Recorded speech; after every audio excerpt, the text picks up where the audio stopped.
Okay, so we're going to use this video to demo some of the math problems from chapters 1 and 2. Okay, and we'll start with this temperature problem.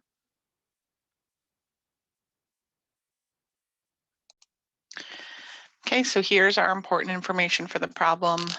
We have a temperature of 40 degrees Celsius, and we want to convert that into Kelvin and Fahrenheit. Okay, so we're going to need our temperature formulas to do this. And our first conversion is going to be into Kelvin. So to find Kelvin, we're going to take our temperature in degrees Celsius, and we're going to add 273.15 to that.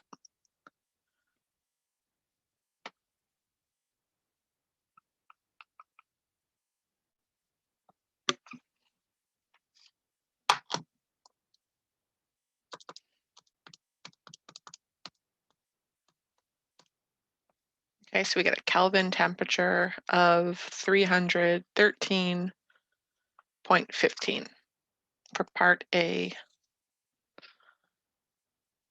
Okay, now for part B, we're going to do a conversion into Fahrenheit.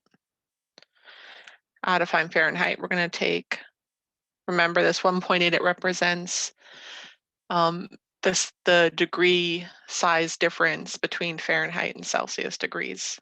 So we'll take the 1.8 and we'll multiply it by our temperature in degrees Celsius, and then add 32 to that.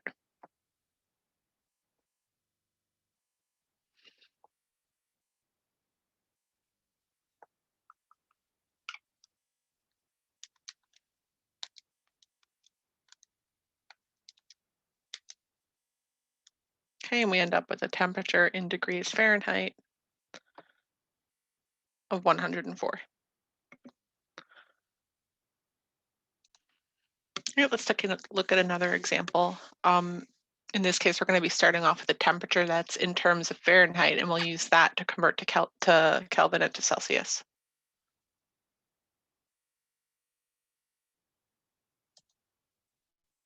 Okay, so here's our important information.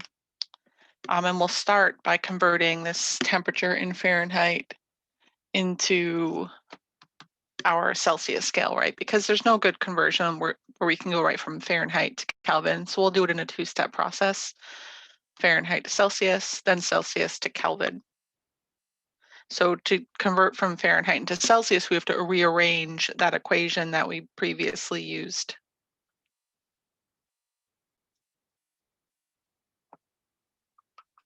So we'll take our temperature that's in degrees Fahrenheit and subtract 32 from it. And in this case, we'll divide by 1.8.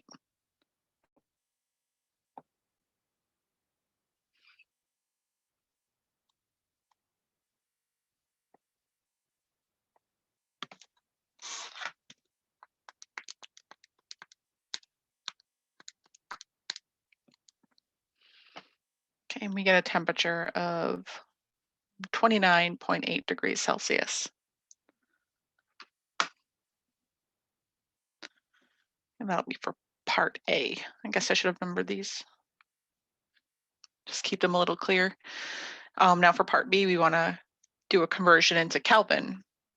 Now, to do that, we have to use our temperature in terms of Celsius, right? Because to find Kelvin, we're going to need to take our centigrade temperature and add 273.15 to it.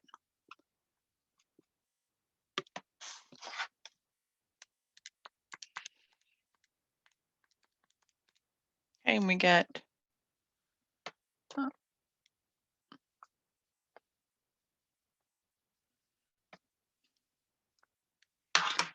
okay, so those are our temperature conversions.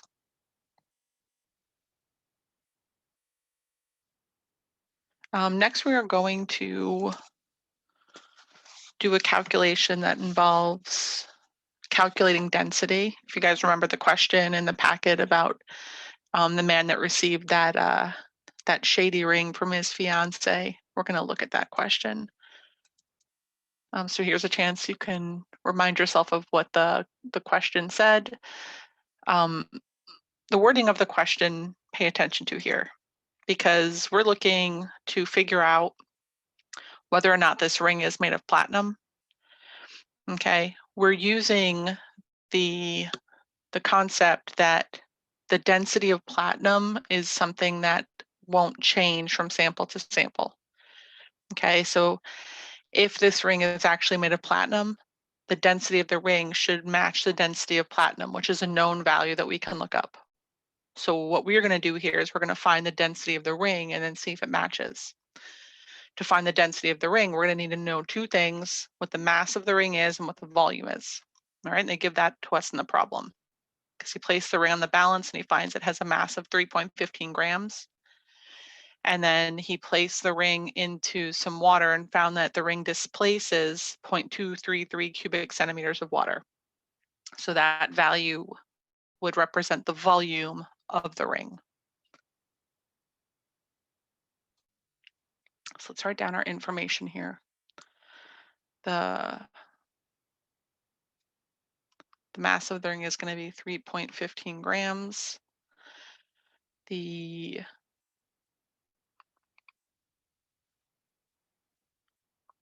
volume is going to be 0.233 cubic centimeters. So to find the density of the ring, we'll take the mass, we'll put it over the volume.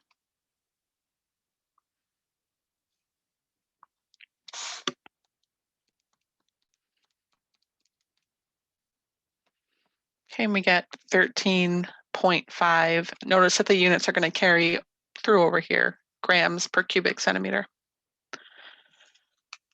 Okay, now the density of platinum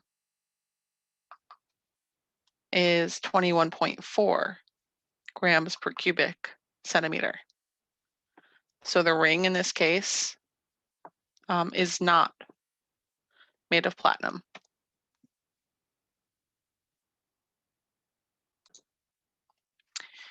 Okay, so for our next question, we're going to start looking at some of these metric conversions that we need to be able to do pretty comfortably. So we're going to take this value, 254,998 meters, and we're going to convert it into these 4 units. All right, and we'll work through each of the processes. Let's write down, we'll call this our initial value.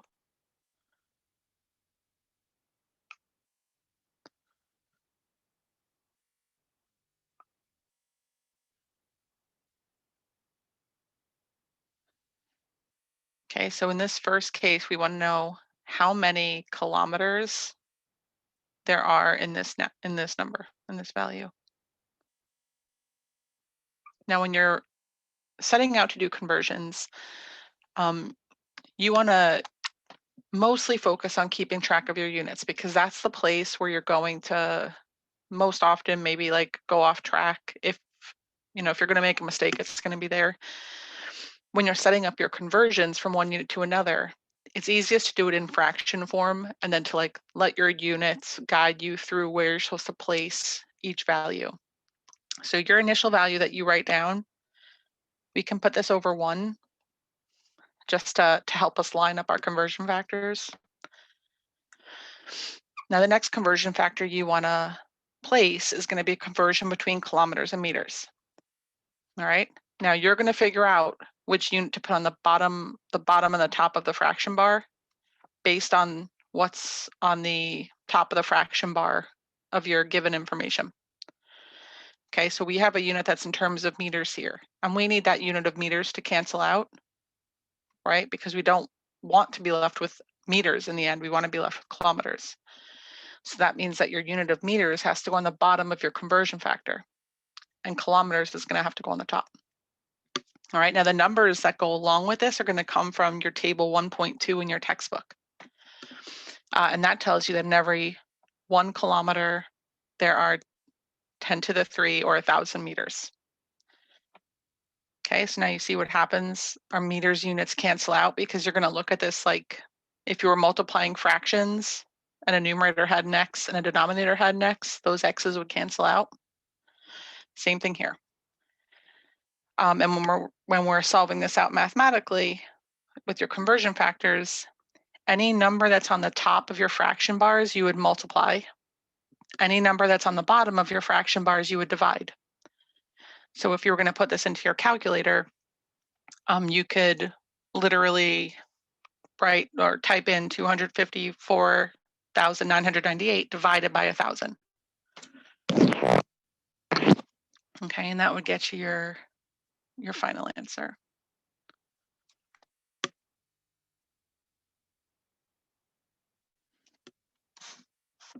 Okay. So let's try that for part B. In this case, we want to know how many millimeters would be in 254,998 meters. So our first step again, we want to go meters to millimeters. So we'll put meters on the other side of the fraction bar so that it cancels out. And we're going to convert into millimeters this time. Okay, so again, I'm going to look on my table 1.2, and I see that in every 1 millimeter, there are 10 to the negative 3 meters. Okay, so my unit of meters cancels out. And mathematically, this would be 254,998 divided by 10 to the negative 3. Okay, and you get a number with a lot of zeros at the end. I'm going to rewrite it in scientific notation because the number that we end up with being an ambiguous number, which we'll talk about a little bit later, but everyone should have an idea of what that means by now.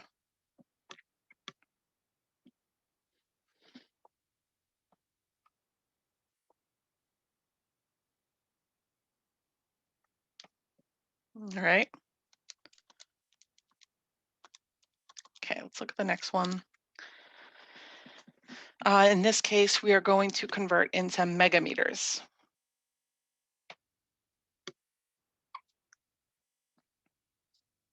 And that's a big M. So be careful when you see a little m versus a big M, those are going to have different values in the conversions themselves. So how many megameters are there?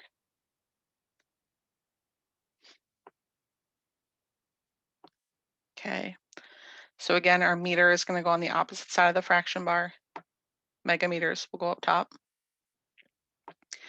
In 1 megameter, there are 10 to the 6 meters. Our unit of meters is going to cancel out.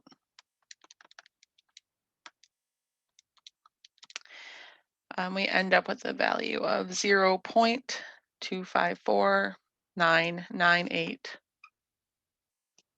megameters. Okay. And to finish this off, I think we're going to go slightly off script here, and let's look at a different problem.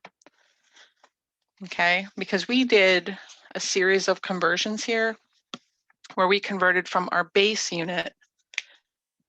And remember that a base unit is a unit with no prefixes.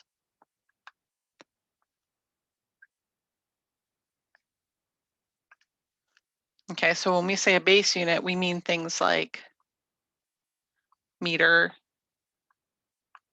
gram, joule, second. All of these things are base units because none of them have prefixes on them, right? So as soon as we add something with a prefix, then it's not a base unit anymore. And a lot of times we have to convert from one value that has a prefix attached to it to another value that has a prefix attached to it, right? So if I wanted to convert something like 975 centimeters to kilometers, okay? There's no conversion factor on table 1.2 that goes directly between these two values, right? That means that when I'm faced with a conversion from one prefix to another prefix, I have to do a two-step process. I have to bring this conversion back through my base unit in order to get to my final desired unit value. Okay, so when you're faced with a conversion from one prefix to another prefix, you're going to have to make two conversions. In this case, we're going to convert from centimeters to meters, and then we're going to convert from meters to kilometers. Okay, so let me just write that process out over here. So I want to know how many kilometers there are in 975 centimeters. So again, my first step is going to be this conversion. So I'll say, first I'm going to write out the units. I always like to place my units first, so I make sure I'm putting the units in the right spot, and then I can build from there. So I know that I want to cancel out my centimeters and convert into meters. So I've placed it so my centimeters are on opposite sides of that fraction bar. I know that in every 1 centimeter, there are 10 to the negative 2 meters. And in my next step, I'm going to go from meters to kilometers. So I have meters on the top of my fraction bar here, so it has to go on the bottom of my conversion. Kilometers will go up top. And every 1 kilometer, I have 10 to the 3 meters.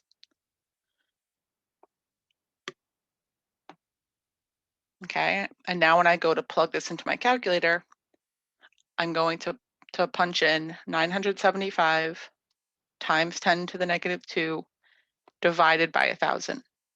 Okay, and the only unit that I'll be left with is kilometer.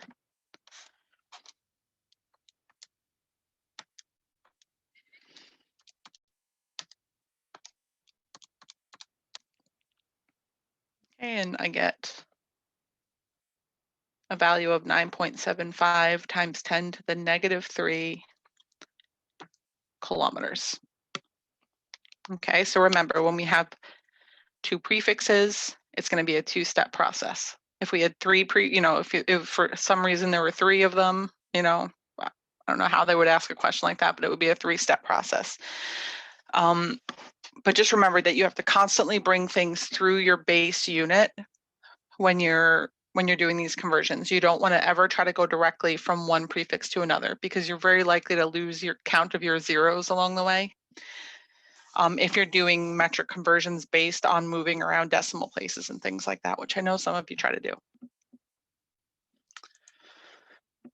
Okay, so our next set of examples involves these derived units, right? Which they look kind of like fractions. So we're going to tackle some of these. You're going to see that the process that we just went over with those metric prefixes, we just apply it to the derived units the same way. Okay, you just tackle one conversion at a time. So we're going to start. We'll start with A. And here we're given the value of 355 kilometers per second. And we want to convert that into first centimeters per megasecond. That's a big M there. I know it doesn't look very, I should make that a little different looking. Make it taller. There we go. And then we want to convert it into meters per millisecond. Okay. When you are given a derived unit, okay, and that's what we call these ones that are fractions, it's the best idea when you have to convert a derived unit is to literally write it out as a fraction first, because it's going to help you keep track of where you need to place your units when you're doing your calculations. So I'm going to rewrite this as 355 kilometers over 1 second, because that's what this means, right? 355 kilometers per second. That means that you can go 355 kilometers in 1 second. That's all it means.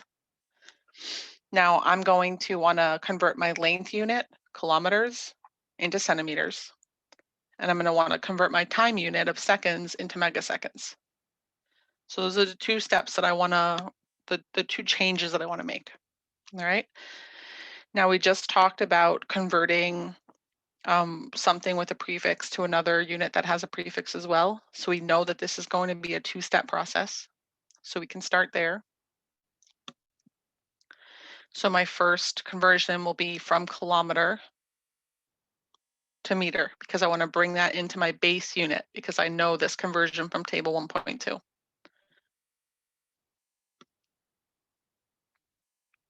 Okay, so now my unit of kilometers will cancel out. And now I can convert from meters into centimeters.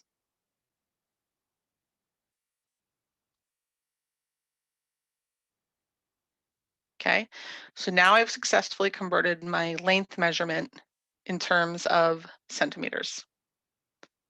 Now I can focus on my time. Now, in this derived unit, my time is on the bottom of the fraction bar.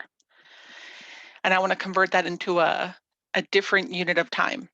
So if I'm going to make this conversion just like I did with my kilometers, I'm going to take the unit that matches this one, and I'm going to put it on the opposite side of my fraction bar. So in this case, seconds is going to go up top, because I want them on opposite sides of the fraction bar so that they cancel out. Okay. The unit that I want to convert into, which is megaseconds, that is going to go on the bottom now, because what I want, the units that I want in the end will be centimeters on top and megaseconds on the bottom. Now I refer to my table 1.2, and I see that for every 1 megasecond, it'll be 10 to the positive 6 seconds. Okay, and my unit of seconds cancels out.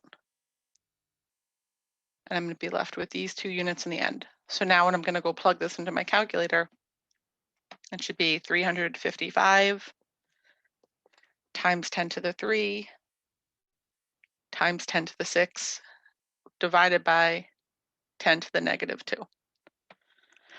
And for those of you using your TI-30s for the first time, when you're putting in these when you're putting in these different calculations that have exponents in them, the easiest way to make sure that your calculator doesn't give you an exponent that's incorrect is to actually put parentheses around anything that has an exponent. So let's plug that in and see what we get. You all should be trying this too, just to make sure that you're getting the same numbers back.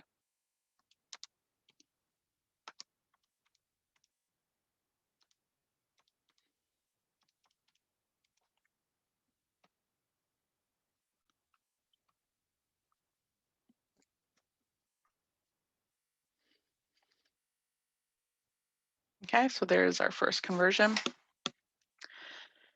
3.55 times 10 to the 13 centimeters per megasecond. Okay, and let's do our second conversion. Now we're going into meters per millisecond.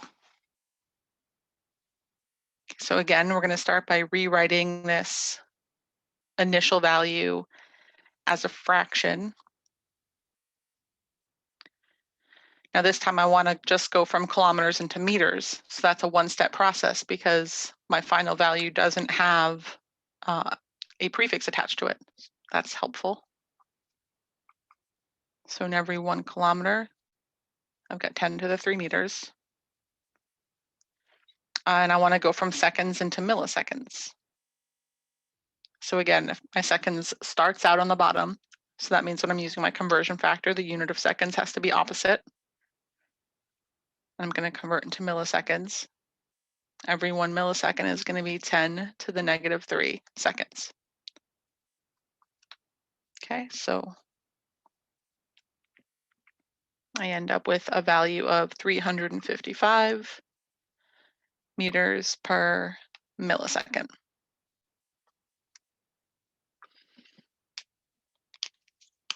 Okay. Let's try question B. And absolutely feel free to, pause this, try them on your own, and then watch me go through them, because that's going to be, we know that I can do this. You have to know that you can do it on your own when you're sitting for an exam. So you want to be testing yourself along the way. Don't just like watch me do it and be like, yeah, I probably can do that when I'm sitting on my exam. Prove it to yourself.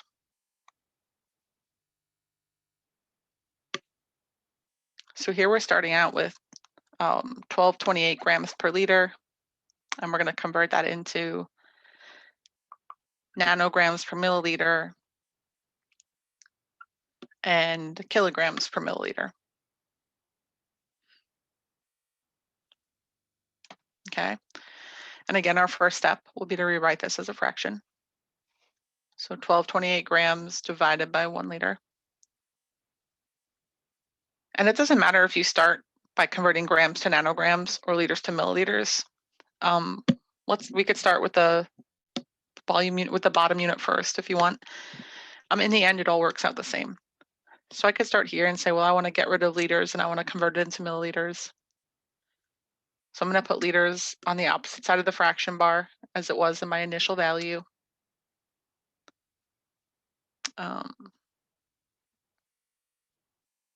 1 milliliter has 10 to the negative 3 liters in it. And now I can focus on my mass conversion. So if grams are on the top of the fraction bar, my initial value, they need to be on the opposite side in my conversion factor. So grams will go on the bottom and nanograms will go up top. And every 1 nanogram, there are 10 to the negative 9 grams. All right, again, try this in your calculator. Make sure you're getting the right answer back out.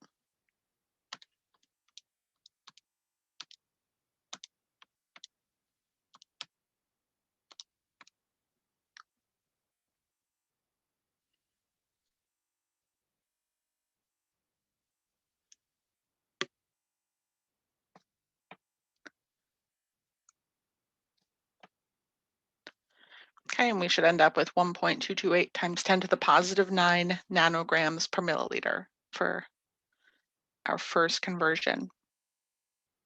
And again, it's when you set these up, you're multiplying by everything that's on the top of the fraction bars and you're dividing by everything that's on the bottom of the fraction bars.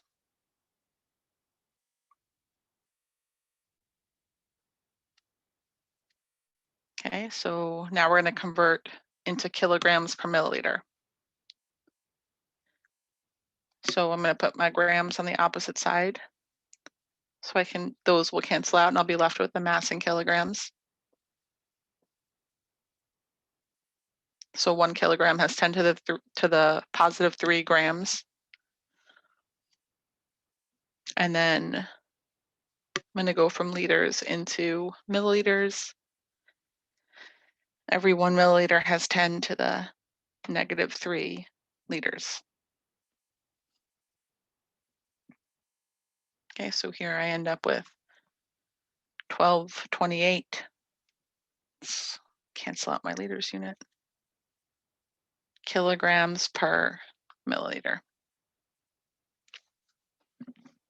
And let's try that last example.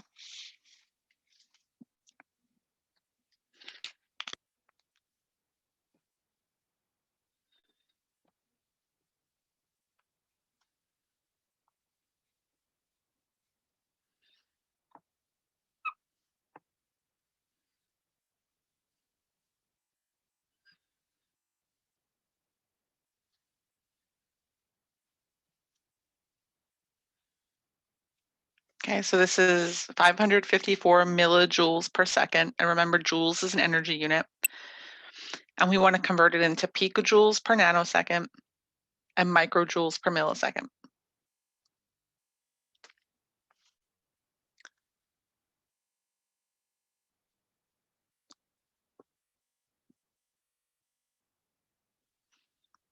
Okay, now I have a case of 2 prefixes here. So that's going to be a 2-step process to go from millijoules to picojoules.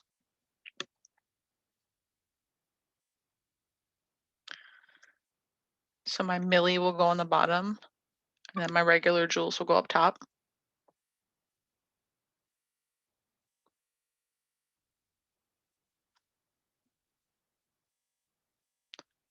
And my next conversion will be from joules into picojoules.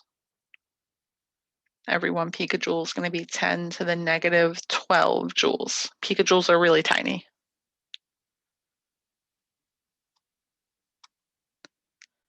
Okay, now for my time component, I'm going to go from seconds into nanoseconds. So seconds starts out on the bottom of my fraction bar. So in the conversion, it's going to need to go up top. And then nanoseconds will go on the bottom of the fraction bar.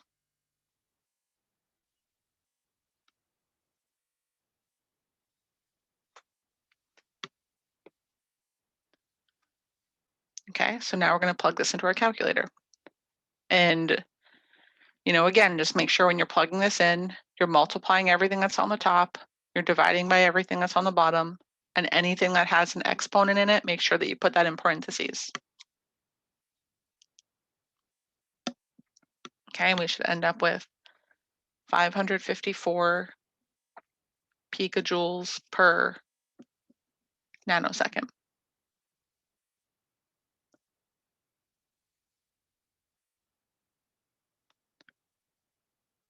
It's interesting when they come out to be the same number as they started with. You like go through all that work and you're like, I got the same stupid thing back out.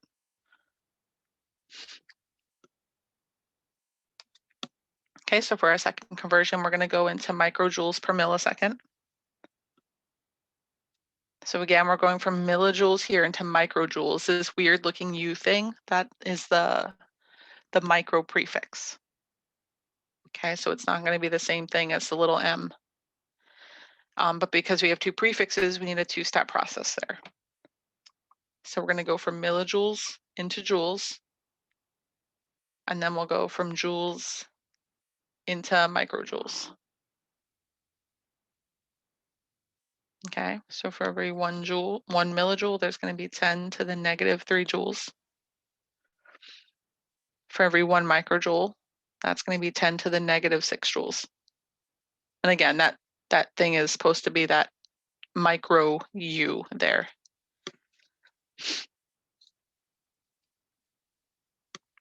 Okay, and then for our time, we're going from seconds into milliseconds. So seconds will be on the top, and then milliseconds will be on the bottom. Okay. So this will be 554 times 10 to the negative 3 times 10 to the negative 3 divided by 10 to the negative 6. And we end up again with 554 microjoules per millisecond. Okay, so those are our conversions with our derived units.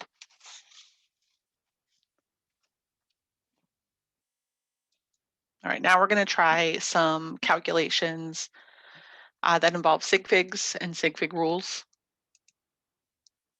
So these will be good to go through. Yeah, just take a glance at these are the problems that we're going to be covering. I'm probably not going to go back and forth to the slide. We'll just go through all 4 of them.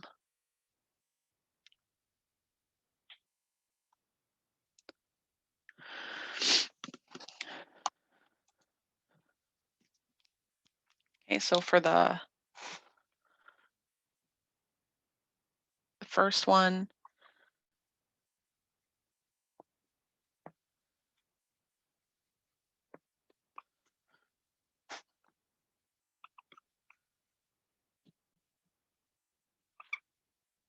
okay, so now this problem, we see that it's multiplication and division only, okay?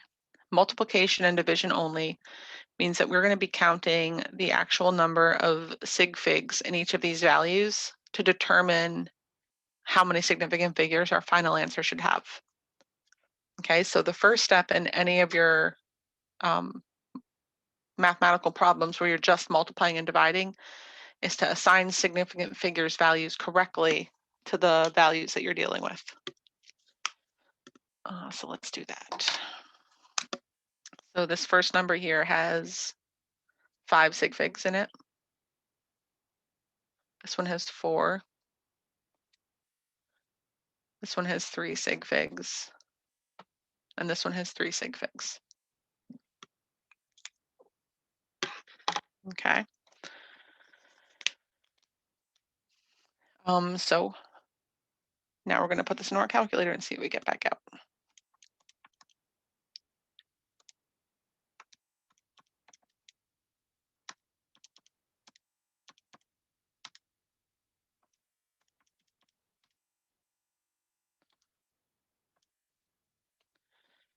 And we get 0.38144. There's more digits to that. I wrote out a few though, so we can actually do our Sig Fig determination here. So now what we're going to do is we look at the number of Sig Figs in each of the values here, and we see that 3 significant figures is our lowest number of significant figures.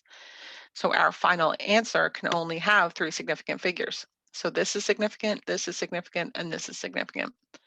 We're going to use the number that comes after our last significant figure to round that last sig fig. In this case, it's a 4, so we don't have to round up. Our final answer then would be 0.381. Okay. For our second question, this one is going to be an addition and subtraction question. So we're going to be looking at a different aspect.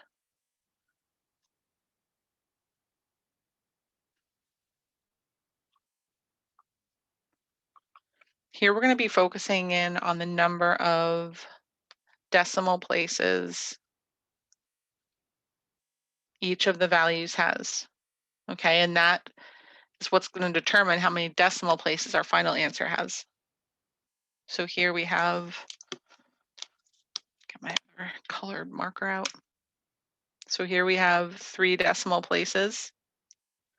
We have 1 decimal place in this value, and we have 2 decimal places in this value. Okay, so our final answer can only have 1 decimal place, just like our final answer here was limited to 3 significant figures.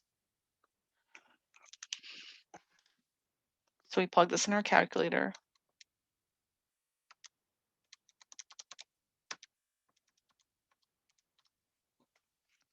And we get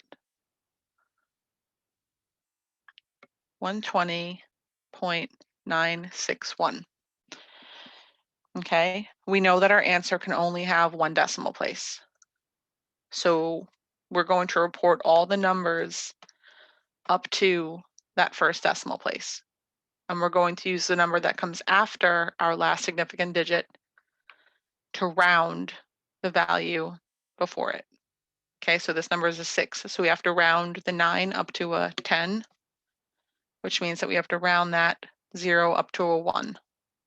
So our final answer that we would report would be 121.0. Okay, we can't just write 120.9 because then we've truncated the 9 and we've left it at a value that's lower than it should be.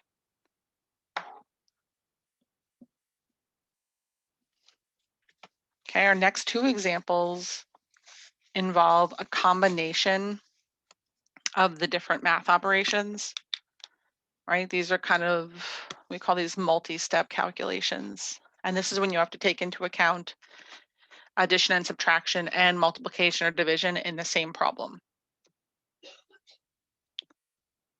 So we have 2.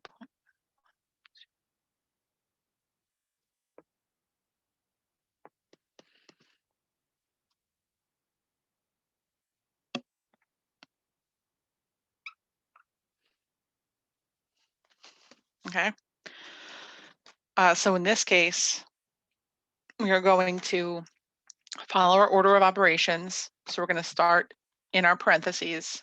And in our parentheses here, we have an addition problem. So we're going to focus on the number of decimal places to figure out what we're keeping in this value. So if we add these 2 things together,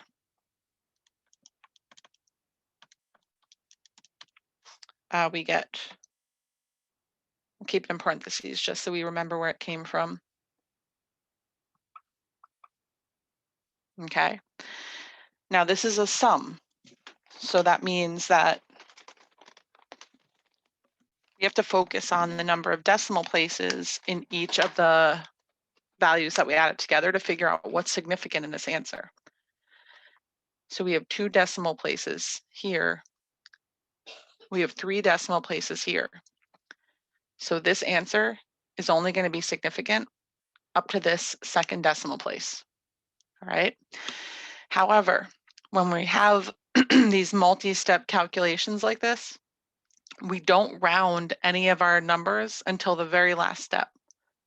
So even though our number here is only significant for these 4 digits, we're still going to include all of the digits in our multiplication and division process.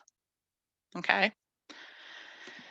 So now what we're looking at is a number that has 5 significant figures, and we're going to multiply it by something that has 4 significant figures, and we're going to divide it by something that has 4 significant figures, because only 4 of these digits from our answer are significant. So our final answer result is going to have 4 significant figures as well. Okay, so we're going to plug this in.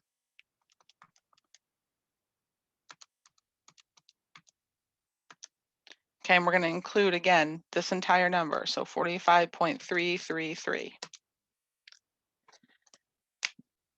So we end up with a final answer of 1.17427, whatever, more digits after that. And we are going to round this to 4 significant figures because that is the fewest significant figures out of the numbers that we were multiplying and dividing. So 1, 2, 3, 4.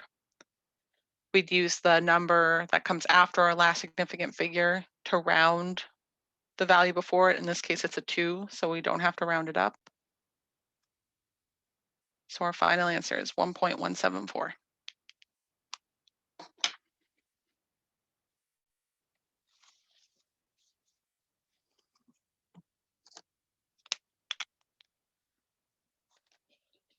Let's look at our last example from that slide. 12.01 times 0.3 plus 4.811. Okay. So here again, we're going to start with the values that are in parentheses. And in this case, we have a multiplication. Okay, so we have something that has 4 significant figures times something that has 1 significant figure. So when we do this multiplication out,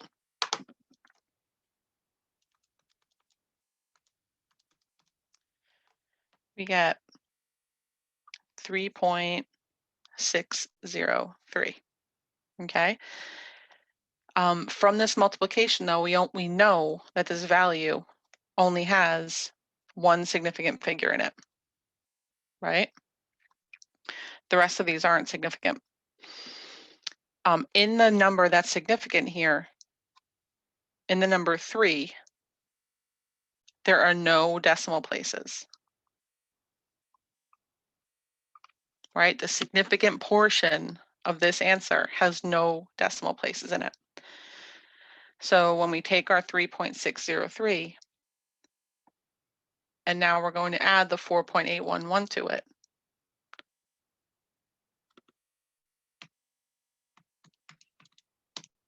okay, we're adding something that has no significant decimal places to something that has 3 decimal places. So our final answer, even though it's 8.414, our final answer can have no decimal places. It has to have 0 decimal places.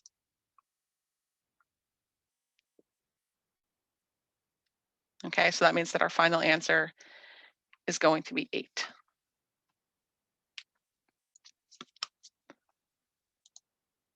All right, we're going to try a few more of these. So here is the next set of problems we're going to look at.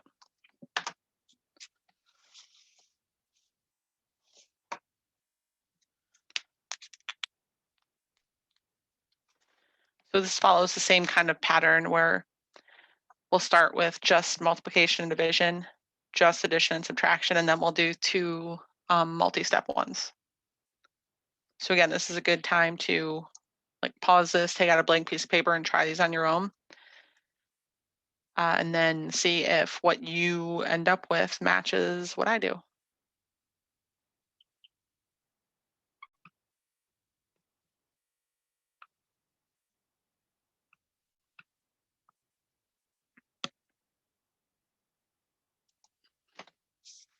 Okay, so for our first one with just our multiplication and division, our first step is going to be to go through and label the number of sig figs in each number. So we have 3 sig figs there. We have 4 sig figs here. We have 5 sig figs here. 1, 2, 3, 4, 5 sig figs here.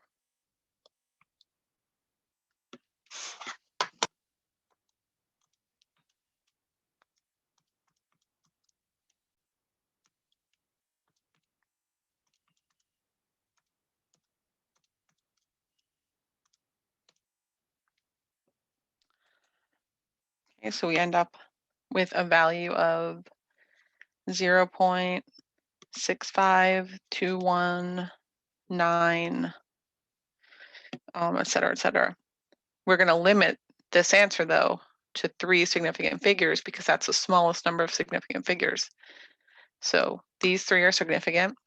We're going to use the number that comes after the last significant figure to round our last significant figure. In this case, it's lower than 5, so we're going to leave that last significant figure alone. Our final answer will be 0.652.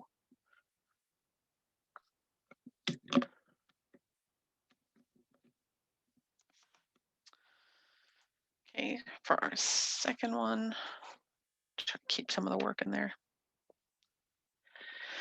We have 0.355 plus 105.1 minus 100.5820. Okay, and again, addition and subtraction here. So we're going to be looking at the number of decimal places each value has. So this has 3 decimals.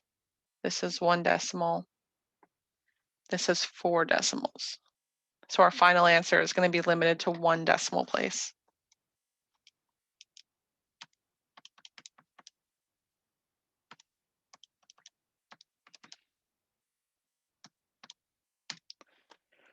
Okay, and we end up with 4.8730.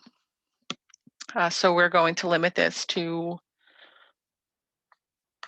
1 decimal place. That'll be our last significant digit there. And we're going to use the number that comes after our last sig fig to round that sig fig. And in this case, we need to, this number is bigger than 5, so we're going to need to round that 8 up to 9. So our final answer will be 4.9. Okay,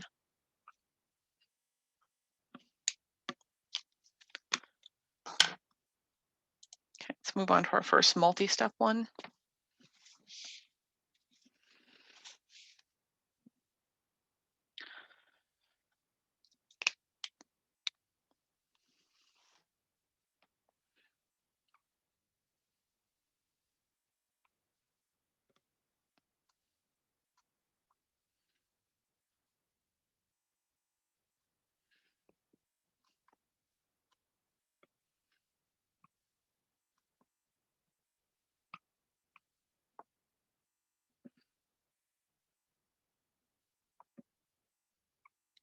Okay, so we're going to follow our order of operations. So we'll start in our parentheses, and in our parentheses, we have a subtraction. So we have 4 decimal places minus 2 decimal places. So our answer here is only going to be significant to that second decimal place. Okay, but we're going to keep the entire value in the rest of our calculation anyway. So we'll do 452.6755 minus 452.33. And we get, I'm going to keep it in parentheses just so we remember that it came from this subtraction, 0.3455. Okay, and we know that it's only going to be significant up to that second decimal place. Okay, what that means when we're looking at the multiplication and division aspect of it is that we have a number that has 4 sig figs multiplied by a number that has 6 sig figs divided by a number that only has 2 sig figs, because only 2 of those digits are going to be significant. So our final answer here, whatever it is, we're going to have to end up rounding it to 2 significant figures. Okay, so we have 4.562 times 3.9987 divided by 452 oops, I messed that part up. Divided by 0.3455. So we end up with a value of 52.79904, etc. We only are going to be interested in the first two digits. Those are going to be our significant ones. So that's this one and this one. Then we're going to use the next digit to round our last significant one. That's a 7. It's bigger than 5. So we're going to have to round that 2 up to a 3. So our final answer here would be 53. Okay.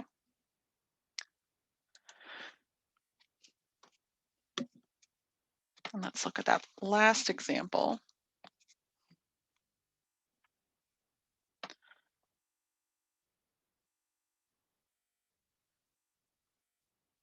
So we have 14.84 times 0.55 minus 8.02. So we're going to start it here. And it's multiplication, so we're going to be going based on significant figures. So we have 4 sig figs times 2 sig figs.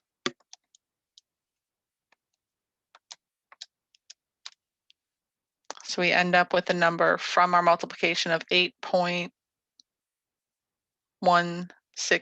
And I'm just keeping it again in parentheses so that we remember that it came from this multiplication. You don't have to keep parentheses around a number that you're about to subtract otherwise.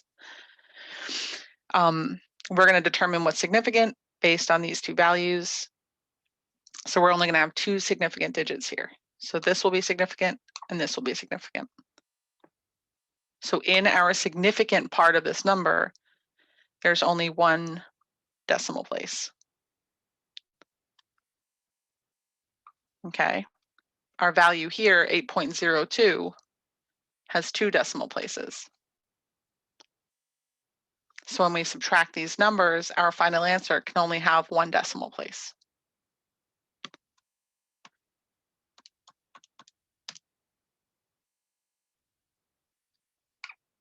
Okay, so this is the value that we get when we subtract. We have to round it to 1 decimal place. We'll use the number that comes after our last significant digit to round that last significant digit. In this case, it's a 4, so we can leave our digit alone. So our final answer is going to be 0.1. Okay.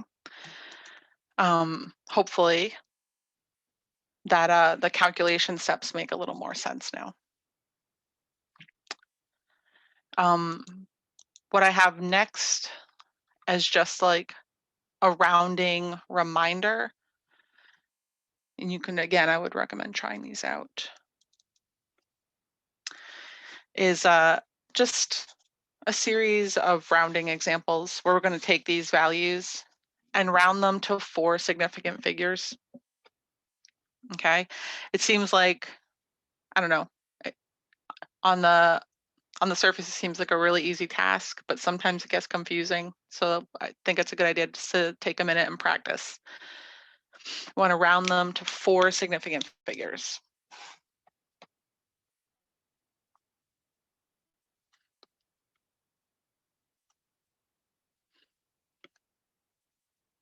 Okay.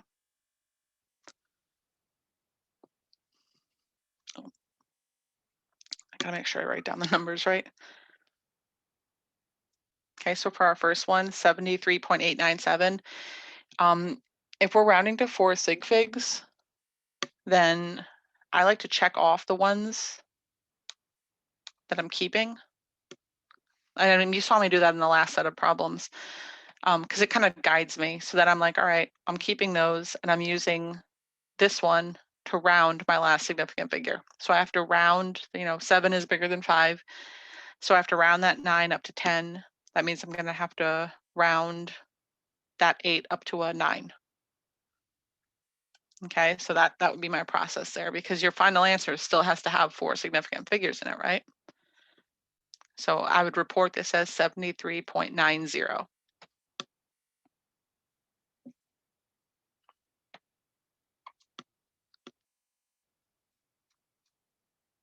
And this next value, 54.725, 0.0000000. And I want to round this to 4 significant figures. So I'm going to keep 1, 2, 3, 4. So this is one of the examples of our tiebreaker rule, where we have a 5 that's followed by nothing that has any kind of weight or value to it. And we're going to use that 5 to round up an even number that comes before it. So in this case, we're not going to round up the 2, we're going to leave it alone. Okay, and that only happens in our special tiebreaker rule. So this would be 54.72. Now notice in this next example, 54.725,000,000. Okay, somewhere after the 5, there's a 1. So now there's value. There's some kind of value after that 5. Now the tiebreaker rule doesn't count anymore. The tiebreaker rule only counts when there's nothing of value after that 5, ever, when it's a 5 all on its own. So in this example, we'll locate our 4 significant digits, and now we have a 5 with something that comes after it. So we're going to use our normal rounding rules, where when we see that 5, we'd round this up to the next largest number.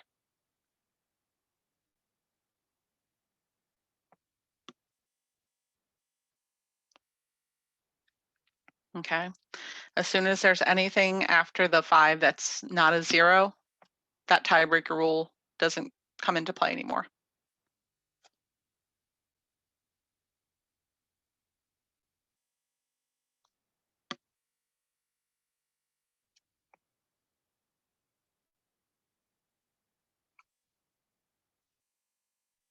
Okay, over here we have 0.000196750. So we're using a 5 followed by nothing to round up an odd number. That odd number has to go up and round up to the next even number. You'll notice that in both examples where the tiebreaker rule is being used, that our final digit is going to be an even number.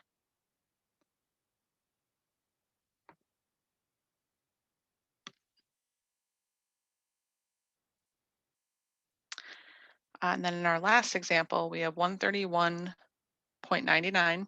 So we're going to keep 1, 2, 3, 4. We have to use the last 9 to round the number up before it. That was going to round this 9 up to a 10, which is going to round this 1 up to a 2. So we end up with 132.0. Okay, that's our little rounding process. Now we're going to start in on some conversions. Okay, so this is the first conversion question that we're going to look at. And this is the start of us, using not just metric prefixes, but the English prefixes as well, and going back and forth between the English and metric systems, which you have to be able to do comfortably. Okay, I'll give you a little preview at the end of this as far as what constants you can expect to see in your available to you on your exam, but it's not all of them that you have to know. So everything that's in your textbook, you're responsible for knowing by heart. Okay. So let's look at this first set of conversions here. We're going to be converting 1.76 yards to centimeters. The good thing about these conversions is that we don't have to, there's not just one correct way to get from point A to point B. You can use a variety of different conversions to get where you need to go. All right, so we're starting with yards here, and we're moving into centimeters. There are, let me just actually list out some of the ways that you could make this set of conversions. You could start with yards. You can go from yards to feet. You can go from feet to inches, and then from inches to centimeters. You can go from yards to inches, into centimeters. You can go from yards to meters, and from meters to centimeters. Any of these are going to get you, any of these series of conversions will get you to the right number in the end. Okay, I'm going to do this last one. All right, but again, you can try it with any of them. We're starting with our 1.76 yards. And now, just like we were looking at with those metric conversions, when we're converting from one unit to another unit, we're just going to take this value that we're given initially. We can write that as a fraction if we want to. We want to get rid of this yards unit. So it's going to go on the opposite side of the fraction bars we started with. Okay, and we want to convert that into meters because this is a conversion that we know from the table that's in our textbook. Okay, and you have to know that table that's in your textbook. So from the table in our textbook, when we're looking at the relationship between yards and meters, we see that there are 1.094 yards in every 1 meter. Okay, now we don't want to end in meters. We want to end in centimeters. So just like we were converting before, if my meter unit is on top and I want to get rid of it, I need to put it on the opposite side of the fraction bar in my conversion factor. And the unit that I want to be left with, I'll put up top. So in every 1 centimeter, there's 10 to the negative 2 meters. So I'm going to do 1.76 divided by 1.094 divided by 10 to the negative 2. Okay, and I'll end up here with 161 centimeters. Okay. My next question is going to kind of be the reverse of this. And it's asking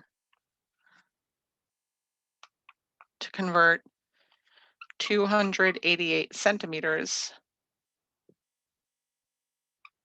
to yards. Okay, and this is just going to be the reverse process of what we just did. In this case, our pathway is going to be centimeters into meters, meters into yards, or whichever the reverse of the path you used is, if you used a different one. Okay, we start with our 288 centimeters. Because centimeters is on the top of the given unit, we're going to put it on the bottom fraction bar of our conversion factor, and we'll put meters up top so that we can cancel these out.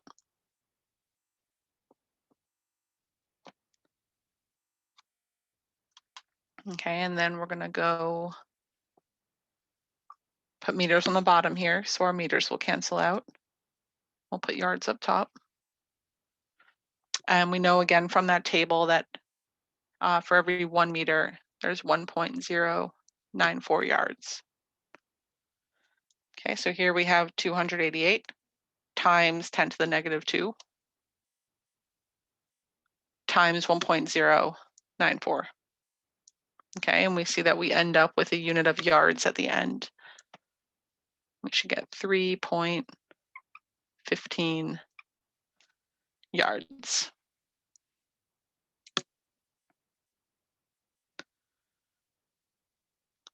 Okay, let me share the screen for my next one so you can look at this. Look at the setup for this one.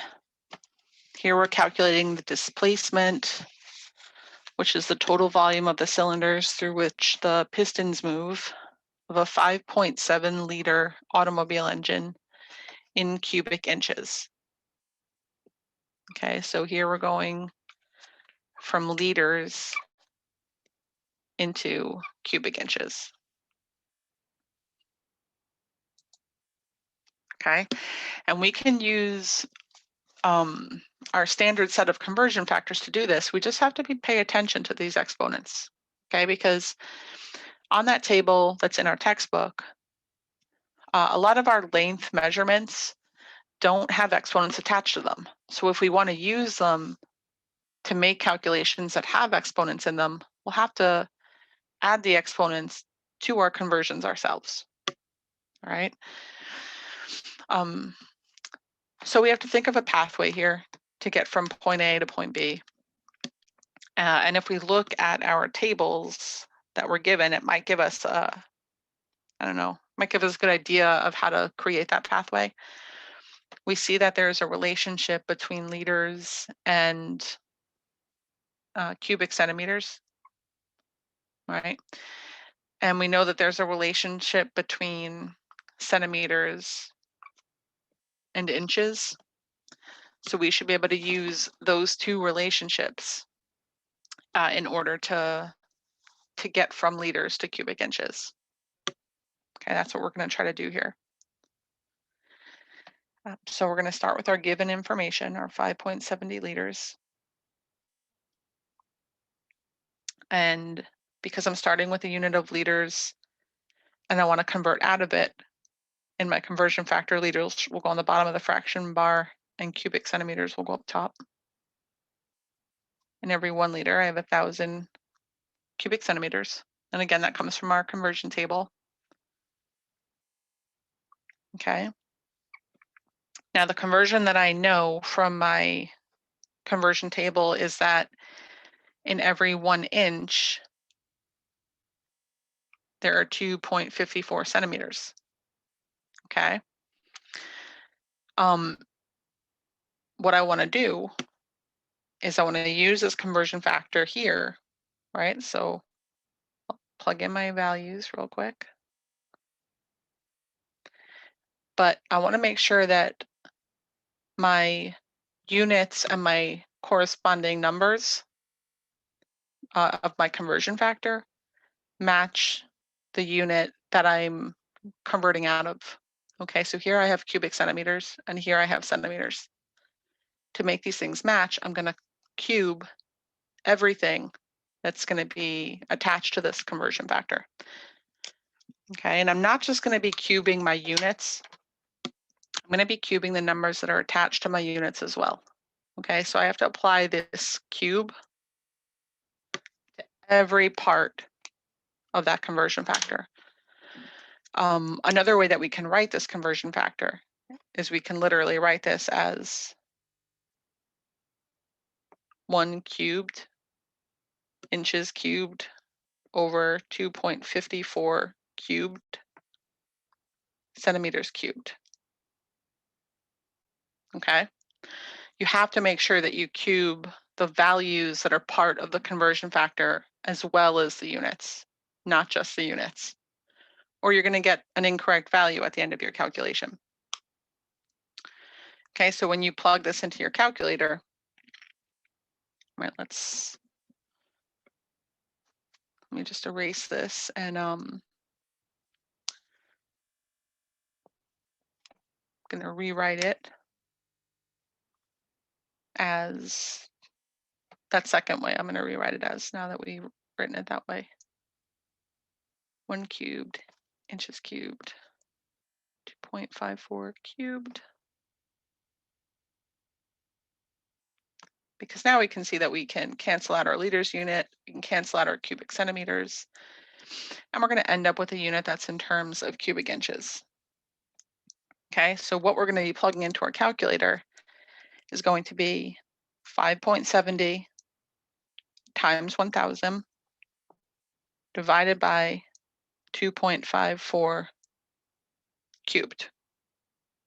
Okay, when we plug that in, we should end up with 348 cubic inches. Okay.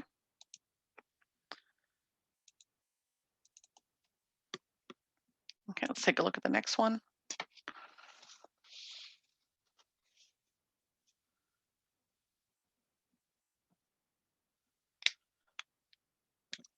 The mass of fuel in jet must be calculated to fly, or must be calculated before each flight to ensure that the jet is not too heavy to fly. A 747 is fueled with 173,231 liters of jet fuel. If the density of jet fuel is 0.768 grams per cubic centimeter, what is the mass of the fuel in kilograms? Okay, so here they're giving us a volume value and they're asking us to find a mass value, right? Because they're giving us liters and they're asking us to find kilograms. So they're asking us to go from volume to mass. When they're asking us to switch types of units like this or types of measurements, what we need to make that switch is what I call a bridge unit. Okay, and a bridge unit is going to switch over from one type of measurement to another type of measurement. And density is one example of a bridge unit. When we know the density of something, we can use a mass value to find volume, or we can use a volume value to find mass, because the value that's associated with density is in terms of the mass and the volume of that thing. Okay, and when you have a density expression like this written out, we can actually rewrite the density so it looks more like a unit equation. So when we see this term, 0.768 grams per cubic centimeter, what that means, I'm going to draw a little squiggle so I can separate it out. It means that 0.768 grams of jet fuel equals 1 cubic centimeter of space. Okay, so we can rewrite any density value as an equivalence, not just as a number with some units attached to it. Okay, now knowing that, we see that we have this volume in terms of liters. We also see that this density value has a volume unit associated with it. So if we start with the liters unit that we're given, we can convert that into the same type of volume unit that our density has, right? Because we know that 1 liter is 1,000 cubic centimeters. Okay, once we have our volume in terms of cubic centimeters, then we can convert it into grams using the density, because we know that every 1 cubic centimeter is going to weigh 0.768 grams. And once we know the volume or the mass in grams, we can convert that into kilograms. Okay, so let's take a look at the process all written out.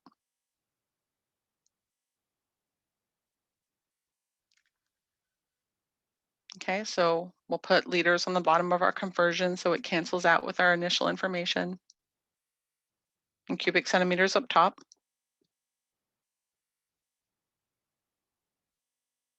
Okay, and this is the part where we're going to need to make our bridge. So we're going to go from cubic centimeters into grams here, and we're going to use the density to do it. So according to our unit equation up here, every 1 cubic centimeter has 0.768 grams of jet fuel.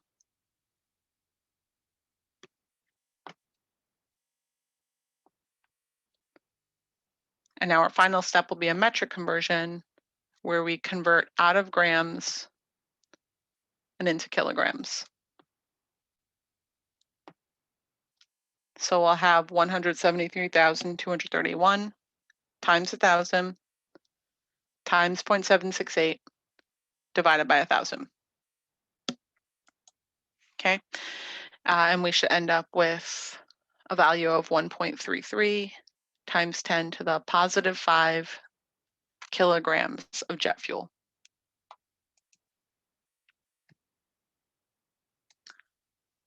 Okay, and let's look at this last problem.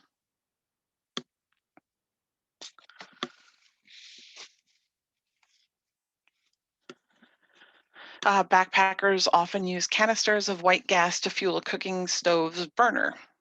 If one canister contains 1.45 liters of white gas, and the density of the gas is 0.710 grams per cubic centimeter, what is the mass of fuel in kilograms? So this question is nearly identical to the last one with some similar values, or some different values rather. So this would be a good one to stop and try on your own before you watch me go through it and see if you really picked up on what was going on in the last question. Here we're gonna go from liters of the fuel into cubic centimeters of the fuel, because this is the same unit as we find in our density. Then we're going to use the density to convert into the mass of the fuel in grams, and then we'll convert into kilograms. Okay, we start out with our 1.45 liters because that's our given information. In every 1 liter, there are 1,000 cubic centimeters. See, we've got our liters on the opposite sides, so they cancel out. Now, this is the part where we need to make our bridge between volume and mass. In every 1 cubic centimeter, we're going to have 0.710 grams of the fuel. And again, that's because we can rewrite this density as a unit equation.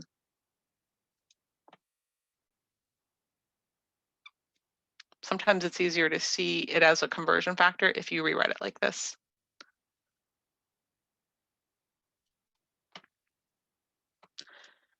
Once we have it in terms of grams, now we can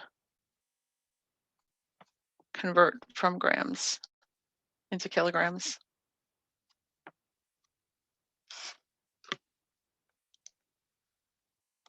So 1.45 times 1,000 times 0.710 divided by 1,000. And we end up with 1.03 kilograms of the fuel. Okay. The last question we're going to try is one that's a little bit different than these normal conversion questions. It's going to incorporate some of our volume formulas. Well, one of our volume formulas for this one. In one of the review slides at the end of the next presentation, we'll see another example of this. But in this question, let me throw it up on the screen so you can look at it. We're looking to find the radius of a spherical water drop that has a volume of 0.058 cubic centimeters. Okay, so we want to find the radius in centimeters of a spherical water drop whose volume is 0.058 cubic centimeters. And we're given the information for the volume of a sphere, which is that volume is 4/3 pi r cubed.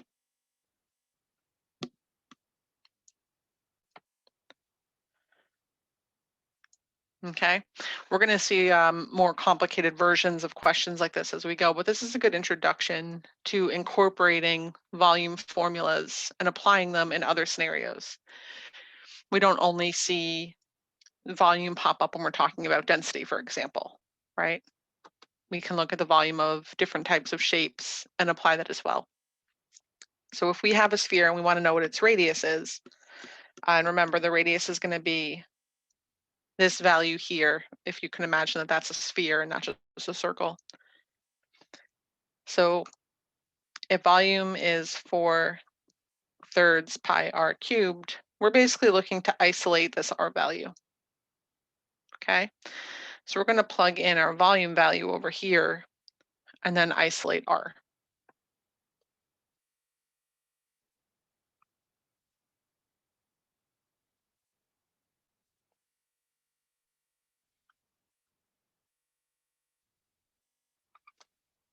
Okay, so my first step in this isolation process is going to be to multiply both sides by the inverse of this, so I can move it over here and get it away from my r value. So I'm going to multiply this side by 3 over 4 pi, right, which gets rid of my value from over here. I'm going to multiply this side by the same, 3 over 4 pi. Okay, and this little cubed, it's looking a little bigger than it should, so let me just rewrite it. Because remember, that 3 is just attached to the radius as a cube.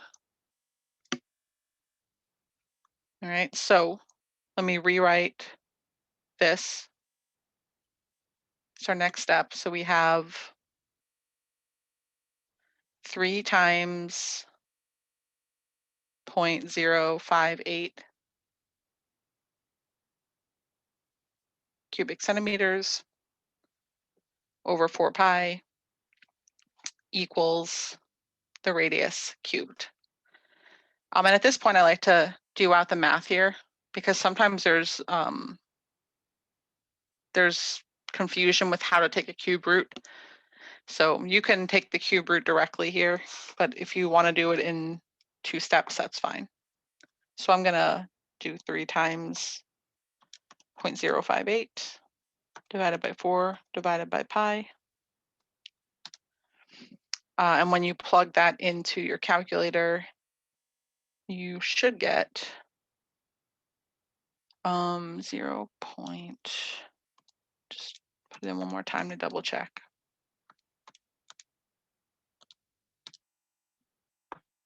0.13846. Okay, so when you put this all into your calculator, you should get this number. At this point, we're going to take the cube root. Okay, and when we do that, we're going to get r all by itself in terms of centimeters.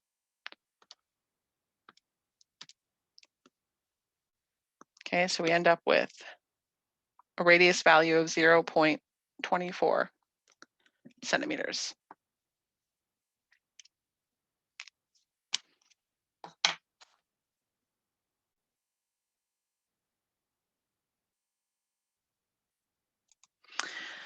All right, so those are most of the calculations, or at least examples of all the calculations from chapter 1.